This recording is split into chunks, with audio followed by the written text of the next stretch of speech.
I was sent to kill him. That truth hid beneath silk veils, a borrowed name, and vows spoken in a voice I trained to sound gentle. I entered his nation as a woman because it was the only way to reach the king whose name was cursed in my homeland, blamed for every execution, every famine, every wrong. I am not only an assassin. I am the leader of my people, their hope, their knife. His enemies arranged the marriage. It was meant to be perfect. Get close, earn trust, end his life, and let the throne fall. But the plan broke on the first day. He knew. Not everything, but enough. The way he watched me, the way he kept his distance, the absence of desire, of cruelty, of the hunger men like him were rumored to have. He knew I was a man. He said nothing. He touched nothing that wasn't offered. No ownership, no force, only restraint, almost relief. I thought he despised me. Then I began to see what didn't match the stories. Orders he never gave, deaths he quietly prevented, petitions that never reached his hands. The rot wasn't the crown. It was the men standing behind it. By the time I understood the truth, it was too late to turn back. I had crossed the border. I had taken the vows. And so I married him, not to kill him yet, but to learn everything. To uncover the truth buried beneath his name. Welcome to BL Without Labels, where the story isn't defined by words. Stay with the story. Support us. Chapter 1. Ashes of my homeland. My homeland is called Yunzhou. It is a small mountain land, cold, poor, and stubborn. We do not have golden halls or famous armies. We have stone houses, narrow roads, and people who know how to endure pain quietly. Across the plains lies Liang Kingdom, rich and powerful, ruled by King Zhaoichen. In Yunzhou, his name is spoken with anger. When grain stopped coming, people said it was Zhaoichen. When soldiers crossed the border, people said it was Zhaoichen. When children starved and villages burned, people said it was Zhaoichen. I believed it. My name is Lin Kai. I was born a man, raised with the weight of my people on my back. My father died early. By the time I was 20, I was no longer just a leader. I was the one who made decisions when everyone else was afraid. When Liang Kingdom closed its borders, Yunzhou began to die. We sent letters. No answer. We sent envoys. They never returned. Each winter, fewer fires burned in our villages. Then came the tragedy. Liang soldiers marched through Qingsha Valley, claiming they were chasing smugglers. They burned homes, took food, killed those who resisted. By dawn, the valley was silent, too silent. I walked through the ashes myself. I saw a mother still holding her child. I saw blood frozen into the dirt. I saw what leadership had failed to protect. That night, I knelt in the ruins and cried until my chest hurt. That was when hatred became something sharp. Soon after, Han State contacted us. Han State is Liang's enemy. Clever, patient, and always watching. Their ruler, Lord Han Rue, did not send soldiers. He sent words. If you want to destroy a king, his letter said, do not attack his walls. Walk through his door. They knew King Zhaoichen was not married. They knew Yunzhou had no noble daughters left. They also knew I could pretend to be one. At first, I refused. I told myself killing a king was enough. I did not need silk dresses or false names. I wanted blood, not lies. Then another message came. Another village burned. Another group of children taken. That night, I stood before my people and saw only fear in their eyes. They were waiting for me to choose something. So I chose. I went to Han State and accepted their plan. They gave me a new name, Lin Yu. They dressed me in soft clothes that felt like chains. They taught me how to lower my eyes and hide my strength. And they prepared the proposal. It was written politely, almost kindly. Yunzhou offers its last noble daughter in marriage, to seal peace with Liang Kingdom. The letter was sent to King Zhaoichen. When his reply arrived, sealed with gold, my hands did not shake. He accepted. From that moment on, I was no longer just a leader. I was an assassin. I would enter Liang Kingdom as his bride. I would smile, bow, and speak gently. And when the time came, I would kill the king who ruined my homeland. I believed this was justice. I did not yet know how wrong I was. Chapter 2. The First Look. I saw him for the first time at the palace gate. The city of Liang was loud. Bells ringing, voices laughing, silk brushing against stone. It disgusted me. Yunzhou had burned in silence, and here life moved easily. I stepped down from the carriage and reminded myself to breathe gently, to walk slowly, to be Linyu. The disguise mattered. Hatred could wait, but it did not fade. As I walked forward, Yunzhou walked with me. Burned homes, empty bowls, frozen bodies left in the valley. They pressed against my chest like weight, like chains. Then I looked up. King Zhaoichen stood at the top of the steps. So this was him, the man whose name my people cursed, the man blamed for every grave I had stood beside. My hatred sharpened. He watched quietly. No smile, no hunger, no pride. When our eyes met, he gave a small nod, polite, controlled, measured. Not low, not careless. It angered me. He stood straight, balanced, alert. His hands rested easily, not the way courtmen stood, but the way soldiers did when they were ready. I noted it without interest. A trained enemy was still an enemy, just a harder one to kill. "Welcome to Liang," he said. "Lady Linyu." He spoke my false name clearly, as if it meant something. It meant nothing. I lowered my head as required, my expression calm, my body obedient. Inside, my resolve tightened. This man stood where Yunzhou should have stood, safe, untouched, breathing easily. If he had trained for war, then he had chosen it. If he ruled with restraint, then he had allowed cruelty. As we walked into the palace, I matched his pace without effort. I did not look at him again. My fingers brushed the hidden blade beneath my sleeve. I did not come here to understand him. I did not come here to doubt. I came as Yunzhou's answer. And no matter how calmly he walked beside me, I would remember every life his kingdom had taken, until the moment I ended his. The first night. Night fell quietly over the palace. The room prepared for us was wide and soft. Silk curtains, warm lamps, a bed too large to feel safe. I stood near the window, my back straight, my hands folded the way I was taught. I did not relax. When the door closed behind us, the air changed. Not heavy, not dangerous, different. King Zhaoichen turned toward me. His expression was calm, unreadable. He did not rush. He moved the way men do when they expect resistance. He stepped closer. I felt my body tighten before I allowed it to show. Every lesson, every drill, every battlefield memory rose to the surface. My hatred sharpened, focused. He reached out. I reacted without thought. My wrist turned. My step shifted. I moved just enough to break his touch. Clean, controlled, instinctive. Too instinctive. His fingers brushed my sleeve anyway. For a single breath, his hand rested against me. Then he froze. Not in shock. In recognition. His touch stilled as if something had clicked into place. I did not notice it then. I only knew I had stopped him, that I had refused. He withdrew his hand slowly. I assumed he understood my rejection. I assumed that was the end of it. But I was wrong. His eyes changed just slightly. His gaze sharpened, measuring my frame, my shoulders, the tension I failed to soften fast enough. He had felt it. The difference no silk could hide. The truth my body betrayed. Still, he said nothing. He stepped back, giving me space, his face carefully calm. "You may rest," he said, voice steady. "I will not force what is not wanted." I bowed my head, cold and controlled. In my mind, he was a king restrained by courtesy. I did not realize then that he was choosing silence. As he turned away, I watched him carefully. His steps were quiet, his posture guarded. A man adjusting to new information. I touched the blade hidden at my wrist. Not tonight. Killing him now would be easy.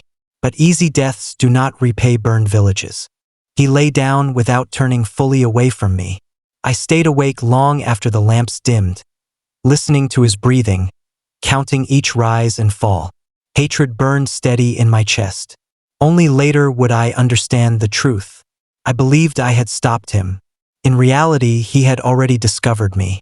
And instead of exposing me, instead of calling guards or demanding answers, he had chosen to wait. Chapter 3. Small things that do not fit. Morning came softly. Light slipped through the curtains, pale and calm, as if the palace had never known fear. I rose before the servants arrived. Habit. A leader does not sleep deeply in enemy land. When food was brought, I watched carefully. The tray was heavy, warm rice, steamed fish, fresh fruit, clear soup.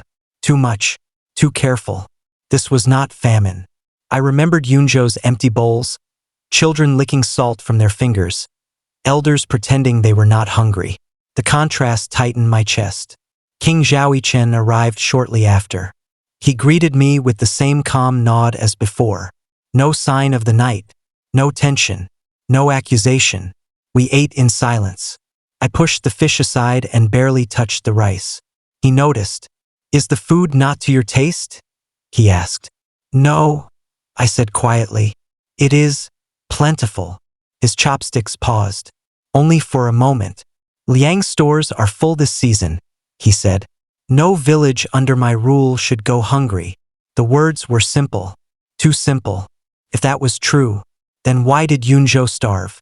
Not long after, we were led to the council hall. The room was wide and bright.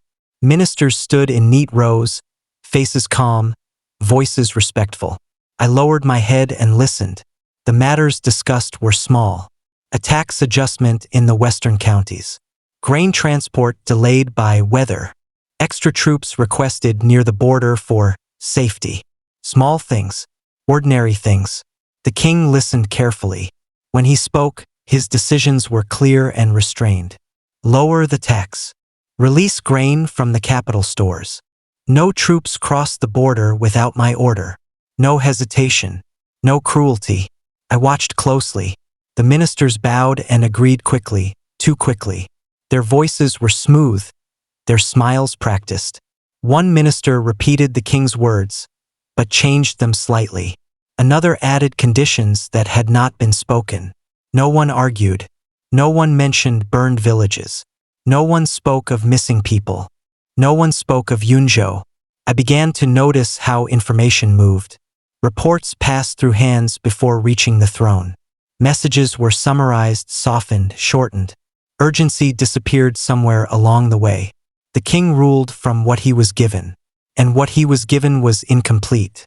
When the council ended, we walked through the inner corridor. Soldiers stood at every gate, alert, disciplined, but their eyes watched the palace halls, not the city outside, guarding against something within. Zhao Yichen spoke without looking at me. "There are reports that never reach my desk," he said. I said nothing. "There are orders carried out in my name that I did not give." His voice was steady, but tight, like a blade held too long. This was not an excuse, not a confession. It was a fact. I understood something then, not forgiveness, not trust, but structure. His decisions were correct. So why were villages destroyed? Because something stood between the throne and the land. Not rebellion, not war. Men. Men who spoke for him. Men who filtered truth. Men who ruled while the crown carried the blame. I kept my head lowered. I said nothing. Hatred did not leave my chest. But it shifted. Not gone. Sharpened.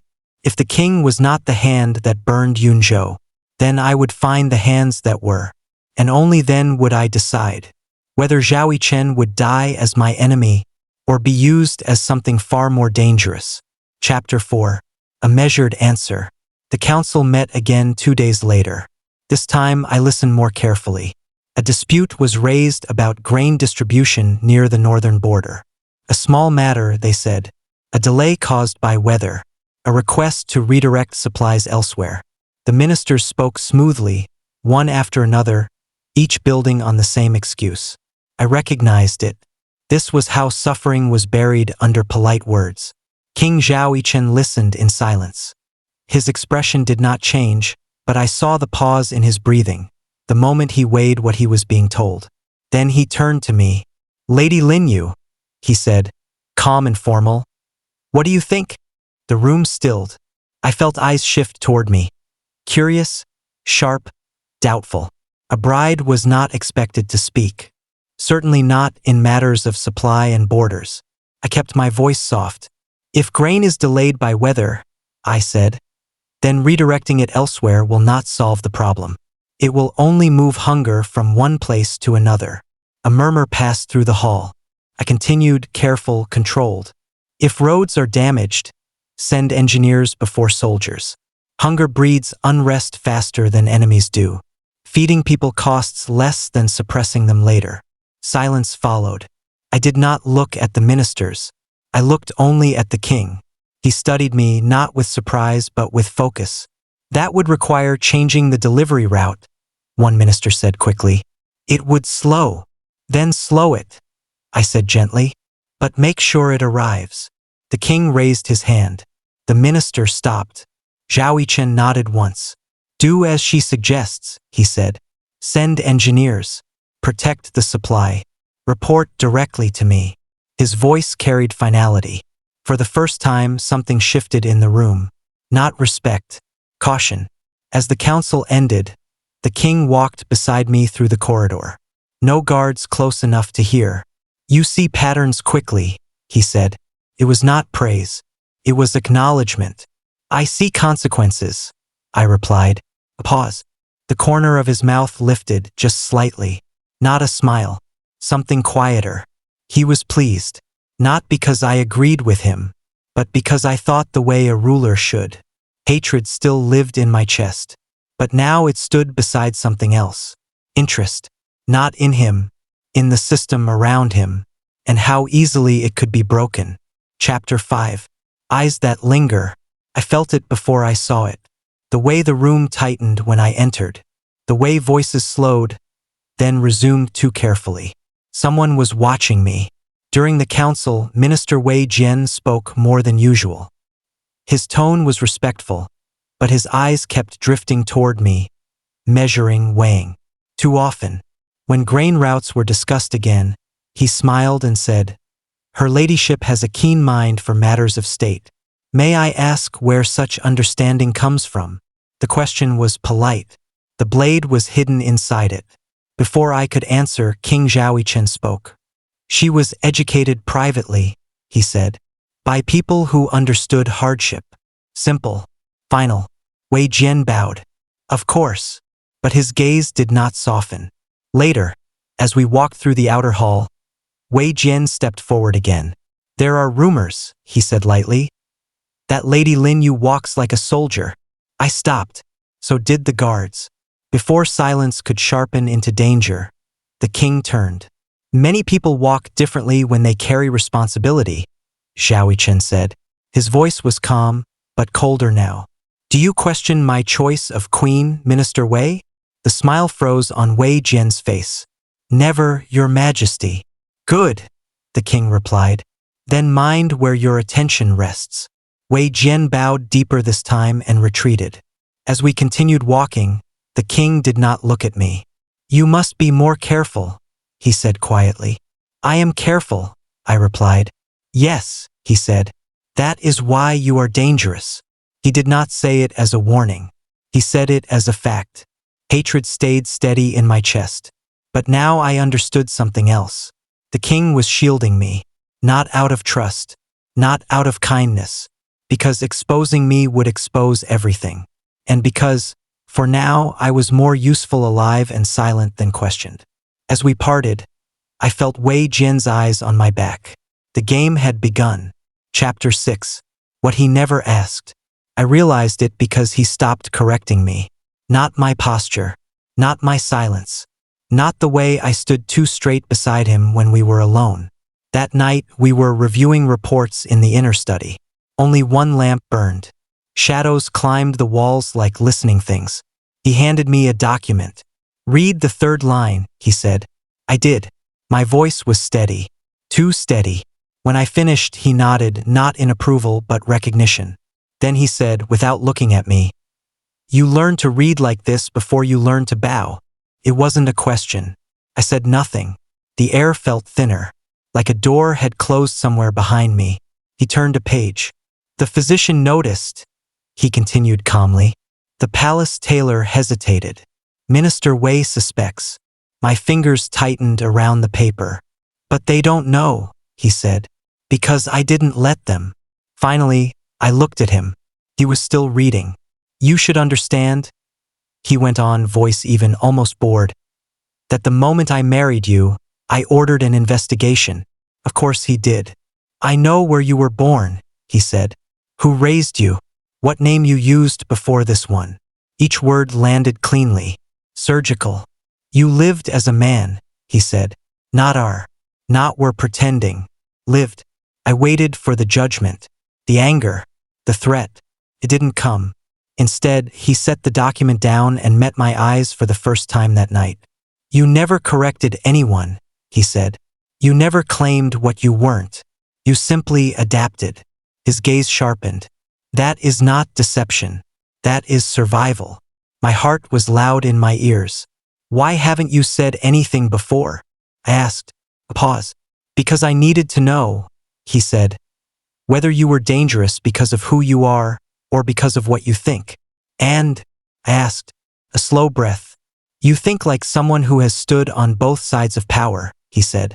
That makes you useful. There it was. Not acceptance.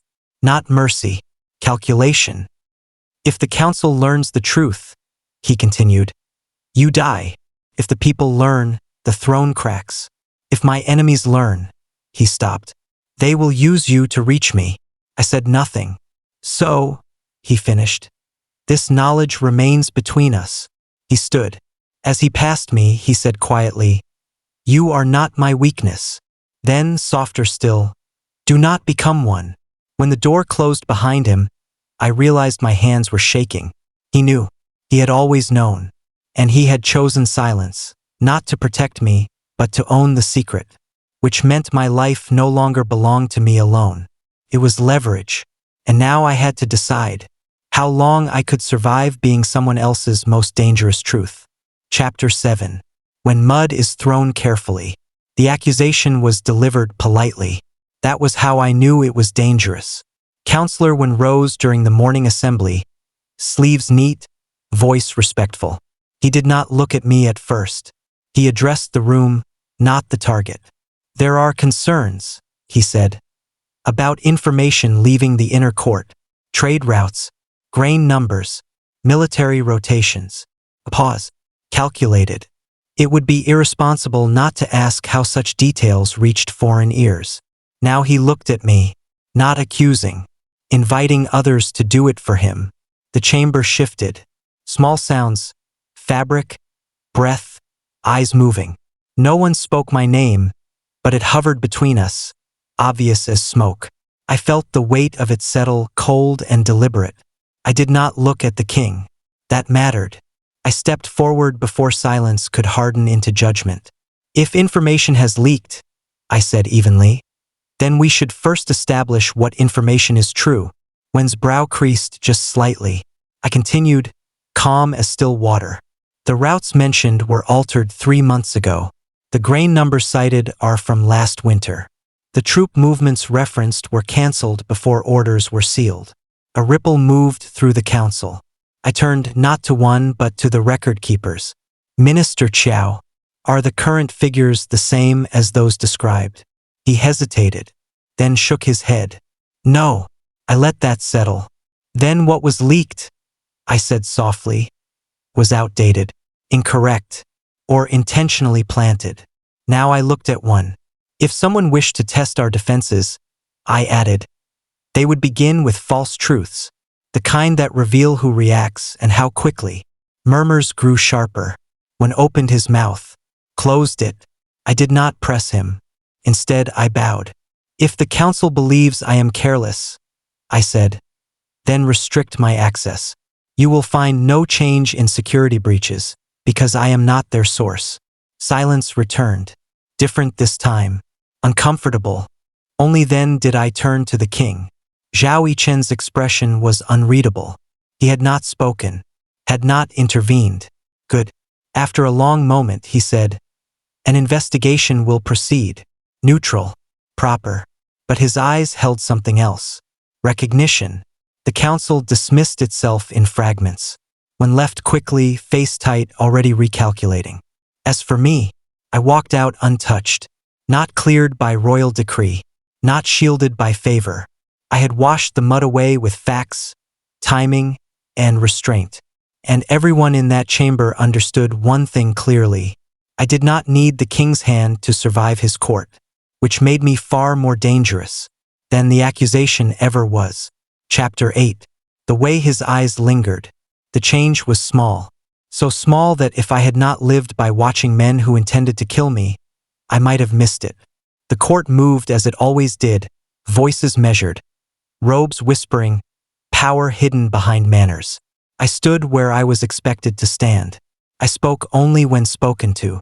Yet the king watched, not as one guards a fragile thing, not as one shields a useful piece.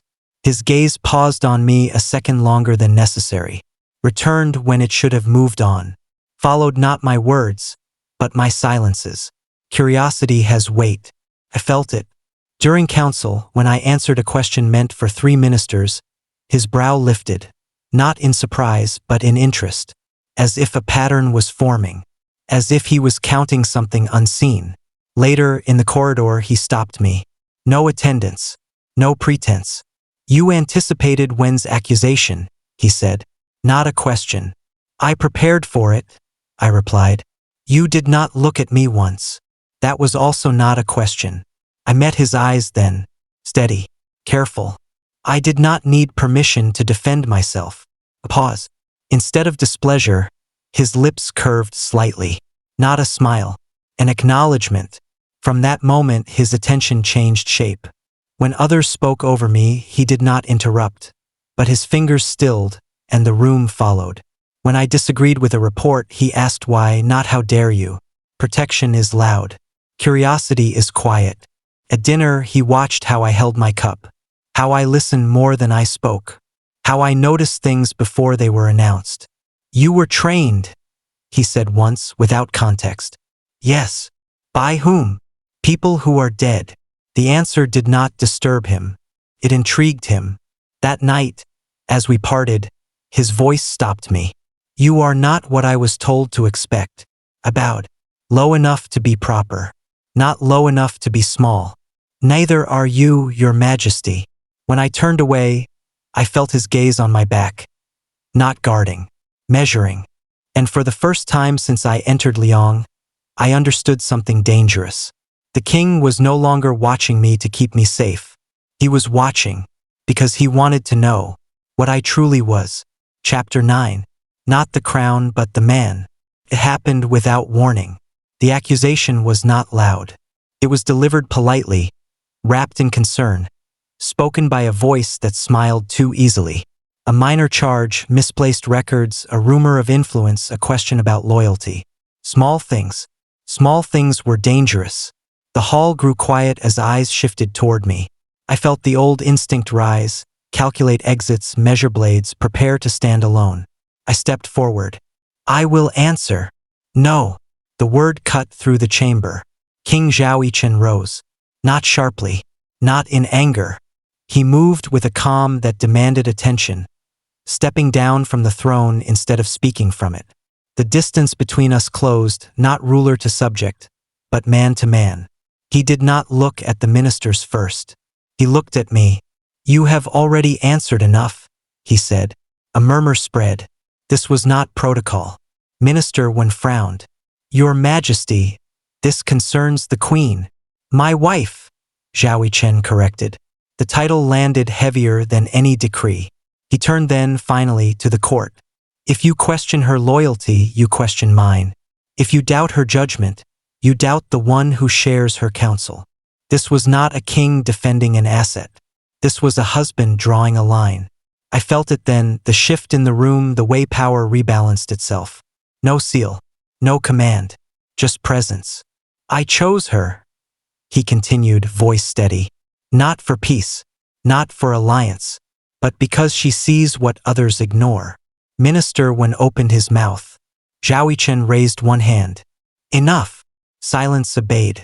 When he stepped back, his shoulder brushed mine. Light, deliberate. A signal only I would understand. You are not alone. The court dispersed soon after. No verdict was announced. None was needed. As we walked away, I spoke quietly. "You did not need to do that." "I know," he replied. He did not look at me, but his voice was firm. "I wanted to." In that moment, I understood something I had not planned for, not trained against.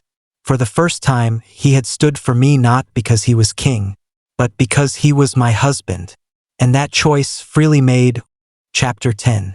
When the truth reached the throne. The truth did not arrive gently. It came carried by dust, by torn clothes, by a voice that shook but did not break. The man knelt in the outer hall, forehead pressed to stone. He was thin, too thin. His accent was unmistakable. "Yunzhou." My chest tightened before my mind caught up. "I bring a petition," he said hoarsely. "From the village of Qing River." The name hit the court like a dropped bowl. Ministers shifted. Some frowned. Some went very still. King Zhao Yichen motioned for him to speak. The man lifted his head. His eyes were red, but clear. 3 years ago, an order came. Grain seized. Homes burned. Men taken. The seal bore your majesty's mark. A breath passed through the hall. I felt the weight of it in my bones. Zhao Yichen did not interrupt. His face did not change, but his hand tightened slowly on the arm of the throne. "That order," the man continued, "was delivered by Minister Wen's office. The disturbance was immediate." "That is absurd." Minister Wen stepped forward, voice sharp. "A peasant dares." "Let him finish," the king said. His voice was calm, too calm. The man swallowed. "We sent appeals. 5 times. Each returned unopened. The messenger said the matter was resolved by higher authority." My nails dug into my palm. So this was the middle, the space where truth disappeared. Minister Wen laughed once, thin and cold. "Your Majesty, this is clearly a lie meant to stir unrest. Qing River was marked for military control. Necessary sacrifice." "Necessary for whom?" Zhao Yichen asked. The hall froze. Minister Wen hesitated. "Just a fraction. Enough. For the stability of Liang," he said. Zhao Yichen stood. This time the weight was different. Not the husband. Not the man. The king. "I have reviewed every military order of that year," he said slowly. "Qing River was never approved for destruction." Murmurs rose. Fear crept in. Zhao Yichen turned to the messenger. "You said the seal was mine." "Yes, your majesty." "Then it was forged," the king said. "Or misused." Minister Wen's face darkened. "You accuse your own council?" "I accuse those who ruled in my name," Zhao Yichen replied. "Without my knowledge." The words landed heavy. Final. I watched him then, not with hatred, not with doubt, but with something sharper. Resolve. Guards moved. Minister Wen protested, loudly now, pulling others with him. The hall fractured into voices, denial, outrage, chaos.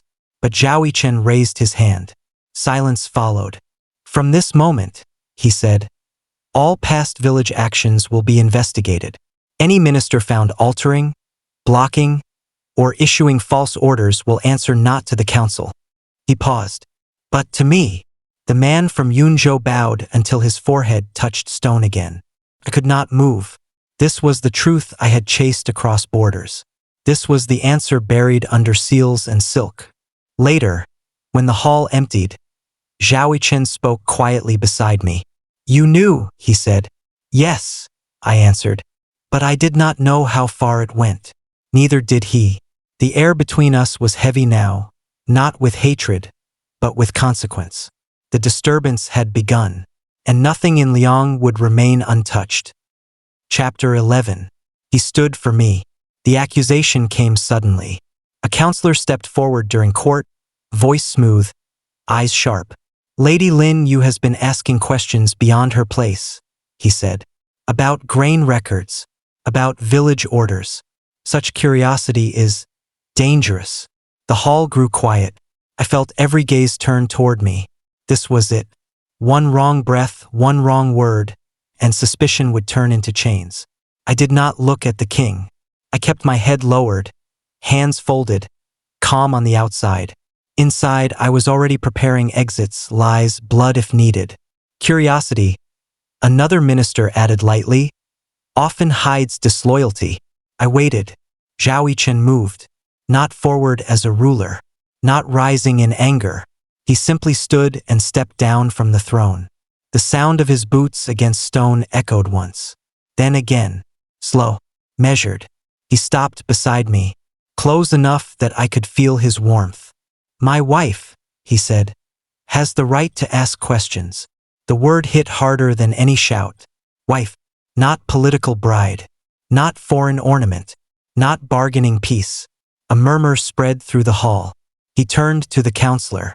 If she is curious, it is because she cares about the people under my rule. The counselor smiled tightly. Your Majesty's sentiment is not weakness, Zhao Yichen said.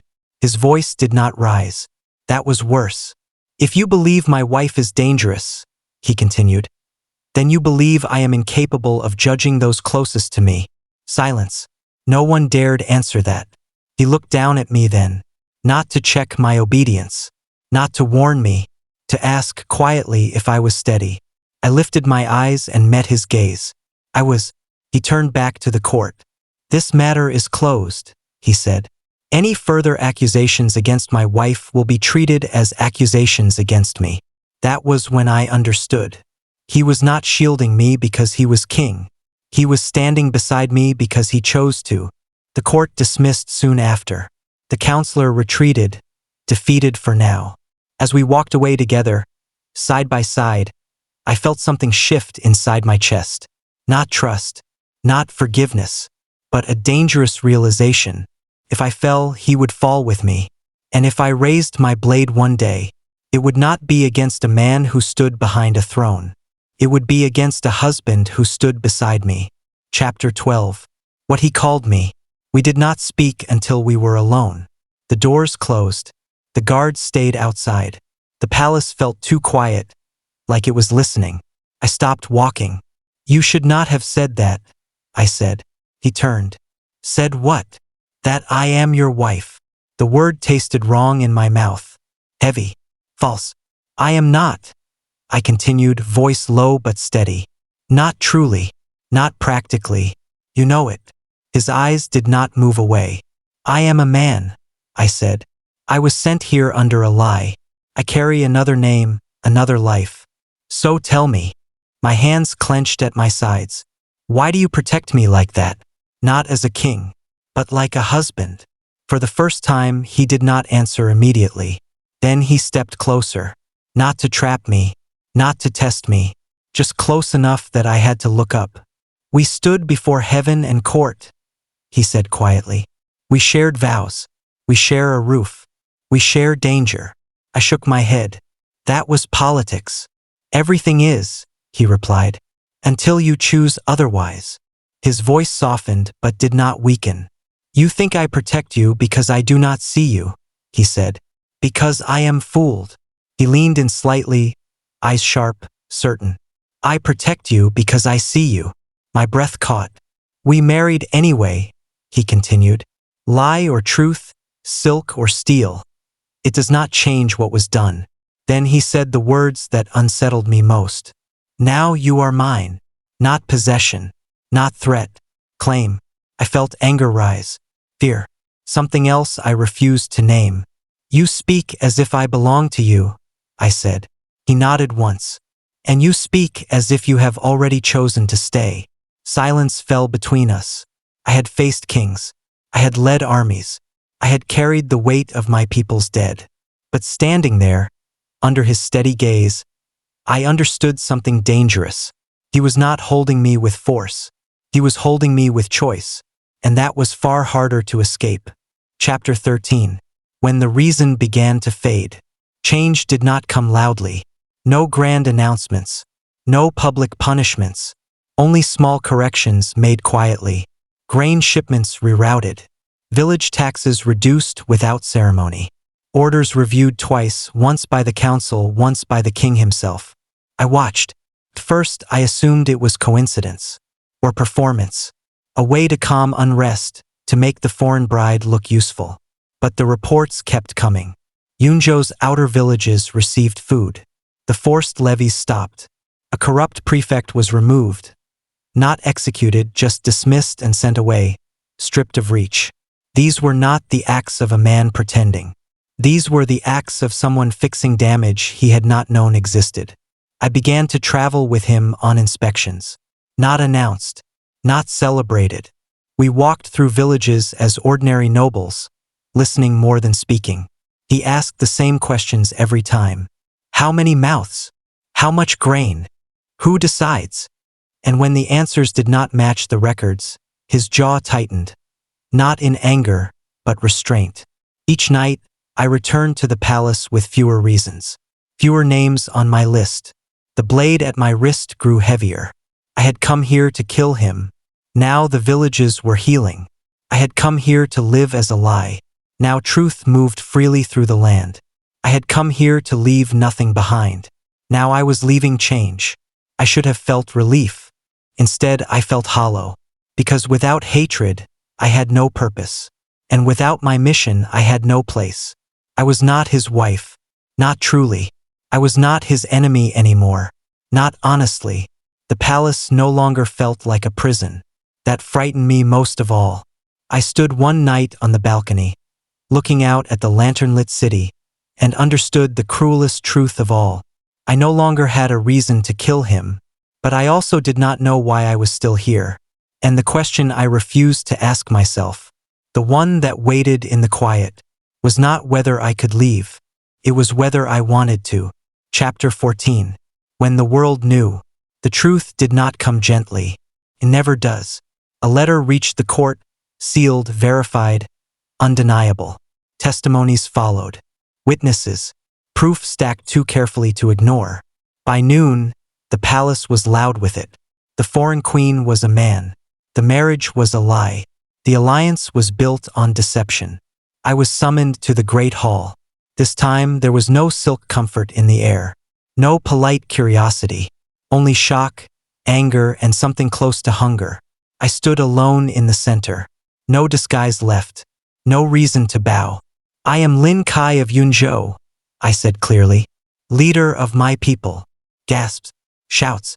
Treason. Deception of the crown. Execute him. I did not look away. I came to kill the king, I continued, for the suffering done in his name. I will not deny it. The hall shook with noise. Then, silence. Zhao Yichen stood. Not slowly this time. The sound of his movement cut through the chaos like steel. You will address him properly, he said. The ministers froze. He stands here under my roof, Zhao Yichen continued, because I allowed him to. He wears no lie now because I asked him not to. A minister shouted. Your Majesty, he deceived you. Zhao Yichen turned. No, he said. He told me the truth before any of you did. That was a lie, but a chosen one. He is a man, Zhao Yichen said openly. Yes, he is also my spouse. The word landed like thunder. A marriage between men. This is impossible. Zhao Yichen stepped down from the throne. Again, he stood beside me. I was not fooled, he said.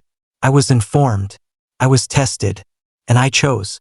He looked at me then, not to protect me, not to warn me, to ask. I did not speak. I did not kneel. I only met his eyes. This court may reject him, Zhao Yichen said. This world may curse his name. But understand this clearly. His voice hardened. I will not. If you call him traitor, he continued, you call me one. If you demand his death, you demand mine. The hall went silent. No one wanted that war. Later, when the crowd was gone, when the truth had settled into the walls like a scar, I finally spoke. You had a kingdom, I said. You could have denied me. He nodded. I did, he said. And then I chose you instead. The world had learned what I was. And still, he stayed. Not as a king bound by duty, but as a man who knew the cost and paid it willingly. Special chapter. A shameless king. They say I rule the nation now. Petitions come to my desk. Generals wait for my approval. Ministers lower their heads when I speak. Fear follows me easily. Respect comes slower, but it comes. And yet, the king rules me, not with orders, not with power, with love, which is far more dangerous. It is completely unacceptable. A man like me was raised on discipline. I was trained in cold halls, blood on stone, silence as punishment. Affection was weakness. Touch was distraction. Love was a story for people who could afford it. I was not one of them. So explain this. We were in the training yard. Soldiers everywhere. Commanders. Even ministers watching from the shade. I had just finished sparring. Sweat on my neck, breath steady, blade still warm in my hand. I turned, and Zhao Chen was there, watching me like I was the only thing in the yard. Before I could speak, before I could stop him, he leaned in and kissed me, not hidden, not quick, right there, in front of everyone. The yard froze. Swords stopped midair. Someone dropped a spear. My mind went blank. I grabbed his sleeve and hissed, "Are you insane?" He smiled, a calm, shameless smile. "You did well," he said, as if that explained everything. "You are the king," I snapped. "You cannot just kiss my husband?" He finished easily. The soldiers stared very hard at the ground. I felt heat rush to my face. Me, Lin Kai, the man who once terrified whole battalions, ruined by one kiss. "This is unacceptable," I muttered. He leaned closer, voice low. "You rule the nation with steel. Let me rule you with love." I glared at him. He looked pleased, truly shameless. Later, the rumors spread faster than any decree. The king favors his husband. The king fears nothing. The king kisses like he wages war openly. As for me, I still command armies, still make hard choices, still carry the weight of my people. But when night comes, I let the king rule me, and heaven help anyone who laughs. A naughty king after dark. Night erased the court. No ministers, no soldiers, no witnesses, only us and a room still warm from candlelight. I had just finished unfastening my outer robe when I felt him behind me. Not touching, not yet, just close enough that his presence pressed against my back like a question. "You caused a scandal today," I said. "I know," Zhao Chen replied easily. I turned. "You enjoyed it." He didn't deny it. Instead, he reached out and tugged my sleeve loose, slow and deliberate, like he had all the time in the world. The fabric slipped down my arm. "My king," I warned. "You are behaving improperly." He leaned in, lips near my ear. "You never stopped me." That was true. He kissed the line of my jaw, unhurried, knowing exactly how to make it unbearable. Not demanding, just persistent, like a siege. I grabbed his collar. "You rule the nation by day. Must you provoke me at night too?" His smile was wicked. "You handle rebellion very well," he said. "I'm merely testing your defenses." Unacceptable. I pushed him back onto the bed. He laughed softly as he fell, arms opening without resistance. That laugh did something dangerous to me. Too relaxed, too intimate. I straddled him, hands braced on either side of his shoulders. "You are shameless." "Yes," he said, eyes dark. "And you married me anyway." He pulled me down. Not roughly, not gently either. Close enough that our foreheads touched. Close enough that breath mixed. For a moment there was no king, no leader, no history sharp enough to cut us. Just heat, just choice. "You could still leave," he said quietly. I kissed him before he could finish. Later, much later, the candles burned low. The palace slept. The world waited. He lay beside me, fingers tracing slow patterns against my back, lazy and possessive in the most infuriating way. "You know," I muttered, "for a king, you are terribly undisciplined." He hummed, amused. "And for a man trained in restraint, you are very forgiving." I closed my eyes. And heaven help anyone who laughs. Because I rule the nation. And the shameless king? He belongs to me. Let him win this one. Tomorrow I would rule the nation again. But tonight, I let the naughty king keep me awake that if this story touched you, if the assassin's choice, the king's courage, and their forbidden bond stayed with you, please like, share, comment, and subscribe. Your support helps the story continue and reach others who love powerful, emotional tales.